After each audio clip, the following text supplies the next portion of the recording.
Covid 19 vaccine से बचने के 5 तरीके। आजकल मेरे पास ढेर सारे फ़ोन कॉल्स आ रहे हैं, ईमेल्स आ रहे हैं, फ्रंट लाइन वर्कर्स के, हॉस्पिटल के स्टाफ के फ़ोन आ रहे हैं, पुलिस पर्सनल्स के, सिक्योरिटी फोर्सेस के, या फिर डिस्पेंसरी में जो लोग काम करते हैं, इवन कॉर्पोरेट मैनेजर्स के। उन सब का एक ही सवाल है कि कोविड 19 वैक्सीन हमें नहीं लगाना, इससे कैसे बचें। तो आज इस वीडियो के माध्यम से मैं 5 तरीके बता रहा हूँ कि कैसे बचें। पहला तरीका समझने के लिए आप स्क्रीन पे दिए हुए लिंक में जाके रेफरेंस नंबर 1 पे जाएंगे। रेफरेंस नंबर 1 को क्लिक करते ही आप हेल्थ मिनिस्ट्री के साइट में पहुंच जाएंगे और हेल्थ मिनिस्ट्री के साइट में पॉइंट नंबर 3 को पढ़िए। आपको समझ आ जाएगा कि वैक्सीन लगाना एक वॉलंटरी एक्शन है, कोई आपको मजबूर नहीं कर सकता, कोई आपको फोर्स नहीं कर सकता। बस ये लिंक दिखा दीजिए और आप कोविड 19 वैक्सीन से छुटकारा पा सकते हैं। अगर मेरा तरीका नंबर 1 आपको पसंद ना आए तो चलते हैं तरीका नंबर 2 की तरफ। तरीका नंबर 2 को समझने के लिए आप रेफरेंस नंबर 2 को क्लिक कीजिए तो दोबारा से हेल्थ मिनिस्ट्री की ही एक और लिंक में पहुंच जाएंगे। इस लिंक में दिया हुआ है कि किन किन तरह के लोगों को वैक्सीन नहीं लगाना। उनमें से एक तरह के लोगों को बोल सकते हैं जिनको एलर्जिक रिएक्शन होता है या anaphylactic reaction. Anaphylactic reaction, allergic reaction same चीज़ है। एलर्जिक रिएक्शन होता है किसी न किसी फूड से, किसी न किसी दवाई से या किसी न किसी वैक्सीन से पास्ट में कभी रिएक्शन हुआ हो। फॉर एग्जाम्पल अगर मैं अपनी बात करूं तो मैंने देखा कि जब भी मैं बैगन खाता हूं तो मेरे होंठ सूज जाते हैं, तो मैं बोल सकता हूं कि I am very much allergic to baingan. या फिर मैंने देखा है आज से 15 साल पहले, 20 साल पहले जब मैं दूध पिया करता था कि जब भी मैं दूध पीता था तो मुझे दस्त लग जाते थे, तो मैं बोल सकता हूँ कि I am allergic to milk. या फिर आज से 20 साल पहले मैंने एक बार प्रॉन खाया था, तब तो मैं नॉनवेज खाता था, अभी मैं वीगन हूँ, तो मैंने देखा कि प्रॉन खाते ही मेरे पेट में जोर से दर्द होने लगा, फिर दोबारा खाया फिर दर्द होने लगा, तो मैं बोल सकता हूँ कि आई एम एलर्जिक या I am anaphylactic to prawn. मैं आपको बता दूं कि वर्चुअली दुनिया में ऐसा कोई भी नहीं होगा जिसको किसी न किसी दवाई से या किसी न किसी फूड से या इंजेक्शन से रिएक्शन नहीं होता हो। तो बस आप इस वाले क्लॉज का सहारा भी ले सकते हैं। तो आप बोलेंगे कि भाई पेट में दर्द होना या फिर चक्कर आना या फिर डिजीनेस फील करना या फिर हेडेक हो जाना या फिर दस्त लग जाना, कई सारे ऐसे सिम्टम्स हैं जो एलर्जिक रिएक्शन में आते हैं जिनका कोई डायग्नोसिस नहीं है। फॉर एग्जांपल आप कैसे ये प्रूव करेंगे कि आपको जब भी एक पर्टिकुलर फूड खाते हैं तो आपको पेट में दर्द हो जाता है। देखिए ऐसे रिएक्शंस के लिए कोई डायग्नोस्टिक बना ही नहीं है, कोई टेस्ट बना ही नहीं है, चाहे वो पेट दर्द हो, सिर दर्द हो, या आप बोलेंगे कि मुझे चक्कर आ रहे हैं, देयर इज़ नो डायग्नोस्टिक। जो आप बोलेंगे वही मानना पड़ेगा, वही फाइनल चीज़ होगी। आप समझ रहे हैं ना मेरी बात? तो मतलब ये कि आप ये प्ली भी ले सकते हैं दैट आई एम एनाफिलेक्टिक और allergic to certain kind of food और certain kind of medicine XYZ। अगर आपको तरीका नंबर 2 भी पसंद नहीं आ रहा तो चलते हैं तरीका नंबर 3 की तरफ। तरीका नंबर 3 को समझने के लिए दोबारा से आप रेफरेंस नंबर 2 को क्लिक करेंगे तो ऊपर ही लिखा है कि ये जो वैक्सीन लॉन्च किया गया है it is under EUA।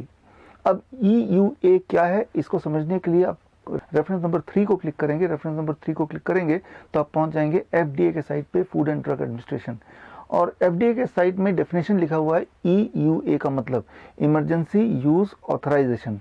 Emergency use authorisation का मतलब है एक अनअप्रूव्ड चीज़ को भी इस्तेमाल करने का अनुमति देना। तो EUA का मतलब ही ये रहा कि ये चीज़ अनअप्रूव्ड है, यानी कि इसको लगाने के बाद भविष्य में आपके साथ क्या होने वाला है अभी कुछ नहीं पता, फिर भी ये लगाया जा रहा है, ये पहले से ही लिखित में ही है। तो आप इसका भी प्ली ले सकते हैं, सपोर्ट ले सकते हैं। देखिए भाई अभी तो ये अनअप्रूव्ड है, मतलब EAU के अंदर, EUA के अंडर है, तो मैं नहीं लगाऊंगा। तो ये तो हो गया तरीका नंबर 3। लेकिन तरीका नंबर 3 कि भाई EUA के अंडर है, ये अनअप्रूव्ड है और अनअप्रूव्ड चीज़ को लगा के मैं अपनी जान जोखिम में नहीं डालना चाहता, ये तरीका अगर आपको पसंद नहीं आ रहा तो चलते हैं तरीका नंबर 4 की तरफ। तरीका नंबर 4 के लिए मैं एग्जाम्पल लूँगा मेरे मित्र एडवोकेट मोहित खटाना का। मोहित खटाना ने RTI के तहत हेल्थ मिनिस्ट्री से एक सवाल पूछा। सवाल ये कि क्या बता सकते हैं कोविड 19 वैक्सीन के अंदर इंग्रेडिएंट क्या है। उनका एक शॉकिंग रिप्लाई आया ICMR का, Indian council of medical research का। वो रिप्लाई ये था, आप स्क्रीन पे देख रहे हैं, कि हमें नहीं पता कि कोविड 19 वैक्सीन के अंदर क्या है। आपको ये पता ही होगा कि ICMR ही रिस्पॉन्सिबल है पूरे देश में जो कोविड वैक्सीन के ट्रायल चल रहे थे उनको कोऑर्डिनेट करने के लिए, या कोविड की मैन्युफैक्चरिंग जो चल रही है उसको भी कोऑर्डिनेट करने के लिए, उसको रेगुलेट करने की जो बॉडी है वो ICMR ही है। वही गाइडलाइन बनाती है और वही बोल रही है कि हमें पता ही नहीं इसके अंदर क्या है। तो एक ऑर्गेनाइजेशन जो ये बोल रही है कि हमें पता ही नहीं है, तो उस ऑर्गेनाइजेशन की बात आप मानना चाहेंगे कि वैक्सीन लगाओ? अगर आप जानना चाहते हैं कि कोविड वैक्सीन के अंदर के इंग्रेडिएंट क्या है, तो आप लिंक नंबर 4 में जाके क्लिक कीजिए। लिंक नंबर 4 में जाएंगे तो आप ICMR के ही एक पेज में चले जाएंगे, और उस पेज में नीचे चलते जाइए, पेज नंबर 9 पे जाइए, और आप देखेंगे कि वो सारे इंग्रेडिएंट ICMR के अपने वेबसाइट में ही फ्लैश हो रहे हैं। तो एक ऑर्गेनाइजेशन जो झूठ बोलती है, और झूठ बोलने का जिसका इतिहास रहा हो, क्या उसकी बात को मान के आप वैक्सीन लगा के अपनी जान जोखिम में डालना चाहेंगे? ICMR का इतिहास मैं आपको बता दूं, एक एग्जाम्पल ही काफ़ी होगा। 2009 में आंध्र प्रदेश में, गुजरात में कुछ हज़ार ट्राइबल लड़कियों को झूठ बोल के एक ट्रायल में फंसाया गया, कैंसर वैक्सीन के ट्रायल में, यानी कि गिनी पिग बनाया गया। उनको बोला गया कि आपको एक इंजेक्शन लगाएंगे आपकी हेल्थ अच्छी करने के लिए, जबकि वो एक ट्रायल था, यानी कि उनको गिनी पिग बनाया गया। और ऐसे में जब कुछ बच्चियों की हेल्थ ख़राब होने लगी या कुछ बच्चियां मर भी गई, तब वहाँ के लोकल्स ने हल्ला मचाया और ICMR का भांडा फूट गया, और वो ट्रायल जो 2 साल तक चलाने का उनका प्लान था, वो ट्रायल को वहीं पे छोड़ना पड़ा। तो चाहे ICMR की बात करें या सीरम इंस्टीट्यूट ऑफ इंडिया की बात करें या एस्ट्राजेनेका जिसका वो कोविशील्ड वैक्सीन है उसकी बात करें, तो ये सारे लोग अगर देखें इनका इतिहास, ये पूरी तरह से झूठे हैं, शुरू से ही झूठ बोलते आए हैं। मैं एक आंकड़ा दूंगा, एस्ट्राजेनेका ने पिछले कुछ सालों में कम से कम 12 झूठ बोले डेटा को लेके, जिसकी वजह से 4,500 करोड़ रुपए के इक्विवेलेंट का पेनल्टी उस पर लगाया गया। अगर आपको इन सब के करतूतों का पता करना है तो आप मेरी किताब पढ़िए। मेरी किताब का नाम है कोविड-19 1981 वैक्सीन एंड द वायरस। इस किताब में इन सब ऑर्गेनाइजेशन जो वैक्सीन बेच रही है, बना रही है या इसको रेगुलेट कर रही है, उनकी पूरी पास्ट इसमें होगी। अब ज़रा सोचिए कि मान लो एक दिन आपके सामने गब्बर आ जाए और गब्बर आपको बोले कि आप अपना धन संपत्ति दे दीजिए, मैं उसकी रखवाली करूंगा, और आप जब मांगेंगे इंटरेस्ट के साथ, ब्याज के साथ आपको वापस करूंगा। क्या आप गब्बर को अपनी संपत्ति देंगे? आपको एकदम से गब्बर का इतिहास याद आ जाएगा कि गब्बर वही जो लुटेरा है, जो डकैत है, और इसके बावजूद भी अगर आप अपनी संपत्ति देते हैं, भरोसा करते हैं, तो आपसे ज़्यादा मूर्ख कौन होगा भला? तो आप ये प्ली ले सकते हैं, ये तरीका नंबर 4, कि भाई ये झूठे ऑर्गेनाइजेशन है, सारे सबूत यहाँ पे हैं, और ऐसे झूठे ऑर्गेनाइजेशन पे भरोसा करके हम अपनी जान जोखिम में नहीं डाल सकते। अब आते हैं तरीका नंबर 5 पे।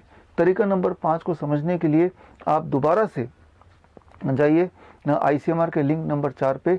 ICMR के लिंक नंबर 4 पे पेज नंबर 9 पे जाएंगे तो देखेंगे कि कोविड-19 वैक्सीन के अंदर क्या क्या खतरनाक इंग्रेडिएंट हैं। इनमें से एक इंग्रेडिएंट पकड़ लीजिए जिसे कहते हैं FBS।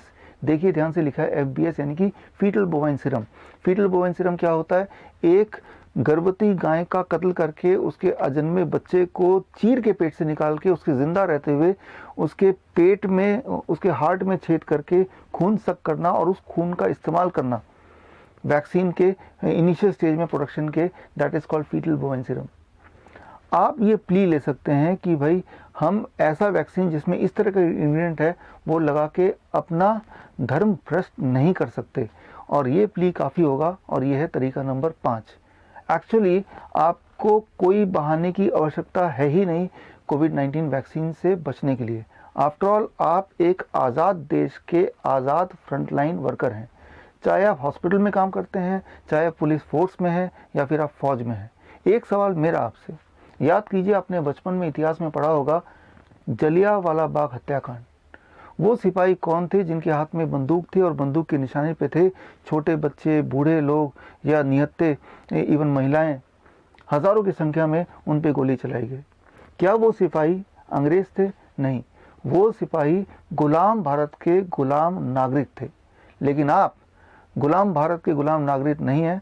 उनका काम था ऊपर से आए हुए ऑर्डर का बिना सोचे पालन करना, क्योंकि वो गुलाम थे। क्या आप भी गुलाम हैं? अगर आप अपना बचाव नहीं कर पा रहे तो फ्रंटलाइन वर्कर होने की हैसियत से आप देश का बचाव कैसे करेंगे? एक बात याद रखिए, जो फोर्स आप पे यूज़ किया जा रहा है, जिस भी तरह से यूज़ किया जा रहा है, आप मजबूर होकर वैक्सीन लगाएंगे और आप ही की मदद से आपके ही घर वालों पे वही फोर्स किया जाएगा इन फ्यूचर। इसीलिए समय आ गया है सच के साथ देने का, इंसानियत का साथ देने का, देश का साथ देने का, फिर चाहे आप अकेले ही क्यों ना पड़ जाएं। आप बोलेंगे कि भाई ये तो पूरे दुनिया में वैक्सीन लग रहे हैं कोविड-19 के। देखिए, दुनिया में वैक्सीन लग रहे हैं कोविड-19 के, अगर आप ऐसा सोचते हैं तो बाकी देशों को आप भारत से कंपेयर ही नहीं कर सकते।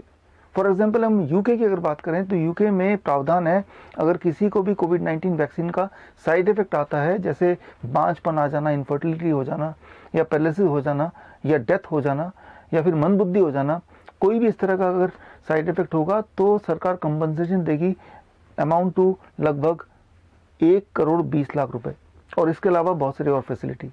यूएस में भी ऐसा ही प्रावधान है, जिसे कहते हैं VAERS, vaccine associated adverse reaction का उनका एक सिस्टम है, और इस सिस्टम के तहत पिछले साल ही लगभग 2,000 करोड़ रुपए के बराबर का अमाउंट उन्होंने लोगों में डिस्ट्रीब्यूट किया, ऐसे लोगों में जो वैक्सीन इंजर्ड पेशेंट हैं या उनके परिवार के लोगों के लिए।